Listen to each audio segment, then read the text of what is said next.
नीलाम्बुश्यामल कोमलां सीता समारोपित वाम भागवम पाणौ महासायक चारु चापम नमामि रामं रघुवंशनाथम। श्री गुरु चरण सरोज रज निज मन मुकुर सुधारि बरनौ रघुबर विमल जसु जो दायको फल चारि। बोलिए सियापति रामचंद्र की जय। सुनत जनक आगमन सब हर्षेव अबध समाजो रघुनंदहि संकोच बड़ सोच विबस सुर राजु। जनक जी का आगमन सुनकर अयोध्या का सारा समाज हर्षित हो गया। श्री राम जी को बड़ा संकोच हुआ और देवराज इंद्र तो विशेष रूप से सोच के वश में हो गए। गरई गलानी कुटिल कह केई काहि कहाई केहि दूषण देई। असमन आनि मुदित नर नारी भयो बहोरी रहब दिन चारी। यही प्रकार गति बासर सोऊ प्रात नहान लाग सब को। करिमंजन पूजहि नर नारी गणप गौरी त्रिपुरारी तमारी। रमा रमन पद बंदी बहोरी बिन वही अंजुलि अंचल जोरी। राजा राम जानकी रानी आनंद अवधि अवध रजधानी। सुबस बसहु फिर सहित समाजा भरतहि राम करहु जुब राजा। यही सुख सोधा सीच सब काहू देव देहु जग जीवन लाहू। गुरु समाज भाइन सहित राम राजपुर हो। अक्षत राम राजा अवध मरियु मांगु सबको। कुटिल कह के मन ही मन ग्लानि पश्चाताप से गली जाती है। किससे कहे और किसको दोष दे। और सब नर नारी मन में ऐसा विचार कर प्रसन्न हो रहे हैं कि अच्छा हुआ जनक जी के आने से कुछ दिन और रहना हो गया। इस तरह वो दिन भी बीत गया। दूसरे दिन प्रातः काल सबको स्नान करने लगे। स्नान करके सब नर नारी गणेश जी, गौरी जी, महादेव जी और सूर्य भगवान की पूजा करते हैं।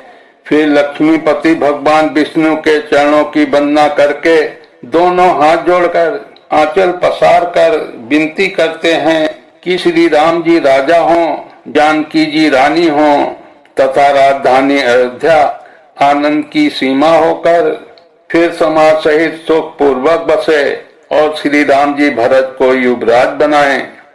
हे देव, इस सुख रूपी अमृत से सींचकर सब किसी को जगत में जीने का लाभ दीजिए। गुरु समाज और भाइयों समेत श्री राम जी का राज्य अवधपुरी में हो और श्री राम जी के राजा रहते ही हम लोग अयोध्या में मरें। सब कोई यही मांगते हैं।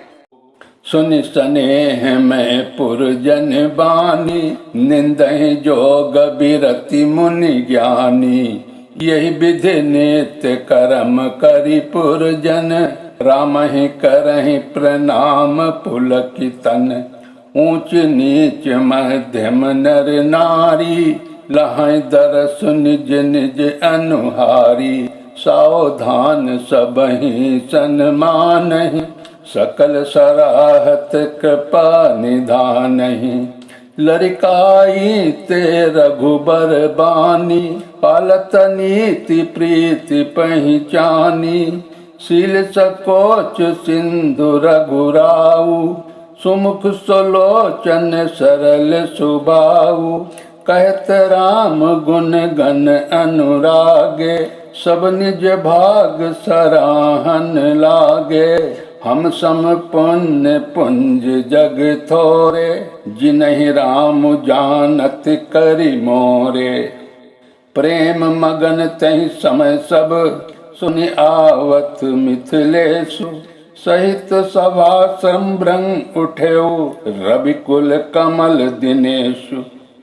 अयोध्या वासियों की प्रेममयी वाणी सुनकर ज्ञानी मुनि भी अपने योग और वैराग्य की निंदा करते हैं। अवधवासी इस प्रकार नित्य कर्म करके श्री राम जी को पुलकित शरीर से प्रणाम करते हैं। ऊंच नीच और मध्यम सभी श्रेणियों के स्त्री पुरुष अपने अपने भाव के अनुसार श्री राम जी का दर्शन प्राप्त करते हैं। श्री राम जी सावधानी के साथ सबका सम्मान करते हैं और सभी कृपा निधान श्री रामचंद्र जी की सराहना करते हैं। श्री राम जी की लड़कपन से ही यह बान है कि वे प्रेम को पहचान कर नीति का पालन करते हैं। श्री रघुनाथ जी शील और संकोच के समुद्र हैं। वे सुंदर मुख के या सबके अनुकूल रहने वाले, सुंदर नेत्र वाले या सबको कृपा और प्रेम की दृष्टि से देखने वाले और सरल स्वभाव हैं। श्री राम जी के गुण समूहों को कहते कहते सब लोग प्रेम में भर गए और अपने भाग्य की सराहना करने लगे कि जगत में हमारे समान पुण्य की बड़ी पूंजी वाले थोड़े ही हैं जिन्हें श्री राम जी अपना करके जानते हैं और ये मेरे हैं ऐसा जानते हैं। कुछ समय सब लोग प्रेम में मग्न हैं। इतने में ही मिथिलापति जनक जी को आते हुए सुनकर सूर्य कुल रूपी कमल के सूर्य श्री रामचंद्र जी सभा सहित आदर पूर्वक जल्दी से उठ खड़े हुए। भाई सचिव गुरुपुर जन साथा आगे गवन की निरघुनाथा। गिरबर दीखी जनक पति जबहि करि प्रणाम रथ त्यागे हूँ तबहि। राम दरस लाल सा उछाहू पथ श्रम ले सुकले सुनकाहू। मन तह कह रघुवर बैदेही बिनु मन तन दुख सुख सुधि के ही। आवत जनक चले एहि भांति सहित समाज प्रेम मति माती। आय निकट देखी अनुरागे सादर मिलन परस्पर लागे। लगे जनक मुनि जन पद बंदन ऋषिन प्रणाम कीन्ही रघुनंदन। भाई न सहित राम मिल राजहि चल लवाई समेत समाजहि। आश्रम सागर शांत रस पूरन पावन पाथु। सेन मनहु करुणा सरित लिए जाहि रघुनाथ। भाई मंत्री गुरु और प्रवासियों को साथ लेकर श्री रघुनाथ जी आगे जनक जी की आगवनी में चले। जनक जी ने ज्यों ही पर्वत श्रेष्ठ कामनाथ को देखा त्यों ही प्रणाम करके उन्होंने रथ छोड़ दिया, पैदल चलना शुरू कर दिया।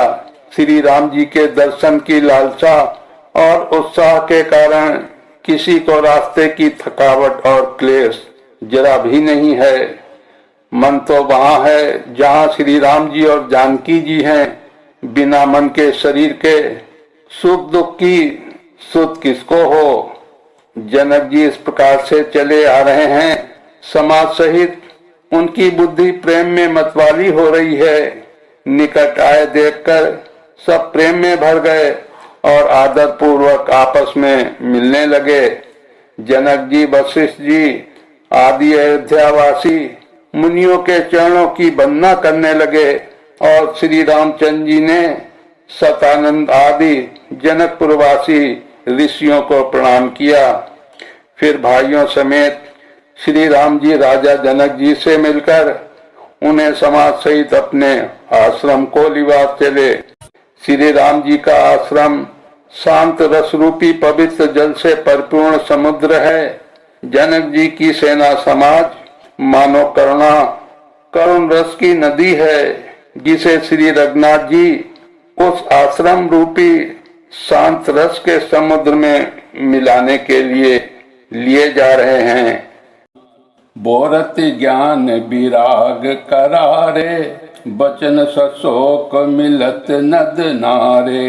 सोच उसास समीर तरंगा, धीरज तट तरु भर कर भंगा।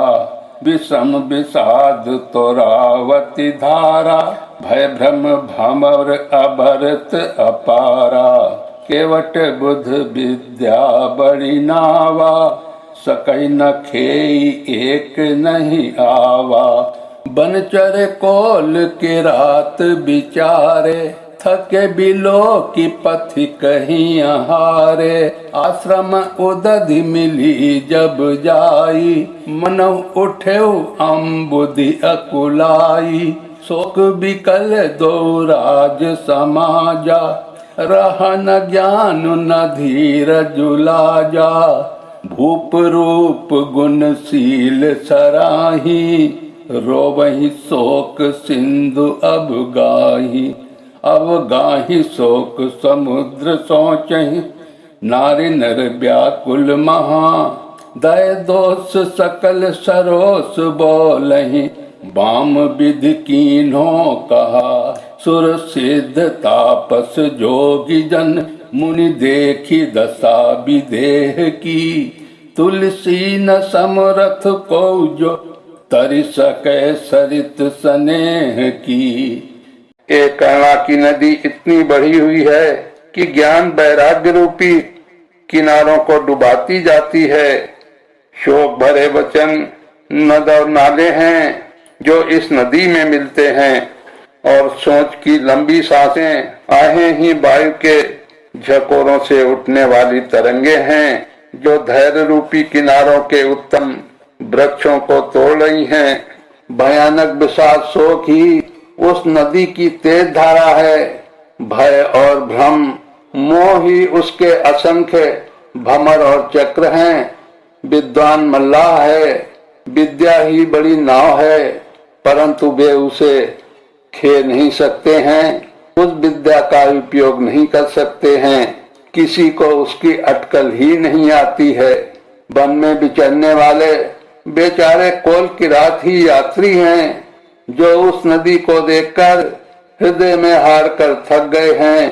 एक करुणा नदी जब आश्रम समुद्र में जाकर मिली, तो मानो वो समुद्र अकुला उठा, खौल उठा हो। दोनों राज समाज शोक से व्याकुल हो गए। किसी को न ज्ञान रहा, न धीरज और न लाज ही रही। राजा दशरथ जी के रूप, गुण और शील की सराहना करते हुए सब रो रहे हैं और शोक समुद्र में डुबकी लगा रहे हैं। शोक समुद्र में डुबकी लगाते हुए सभी स्त्री पुरुष महान व्याकुल होकर शोक चिंता कर रहे हैं। वे सब विधाता को दोष देते हुए क्रोध युक्त होकर कह रहे हैं कि प्रतिकूल विधाता ने ये क्या किया। तुलसीदास जी कहते हैं कि देवता, सिद्ध, तपस्वी, योगी और मुनियों में से कोई भी समर्थ नहीं है जो उस समय विदेह जनक राज की दशा देखकर प्रेम की नदी को पार कर सके, अर्थात प्रेम में मग्न हुए बिना रह सके। किए अमित उपदेश जहाँ ता लोगन मुनिवरन, धीरज धरियु नरेश कहे वशिष्ठ विदेह सन। जहाँ जहाँ श्वेत मुनियों ने लोगों को अपमरित उपदेश दिए और वशिष्ठ जी ने विदेह जनक जी से कहा, हे राजन, आप धैर्य धारण कीजिए। बोलिए सियापति रामचंद्र की जय, लखन लाल की जय, भरत शत्रुघ्न लाल की जय।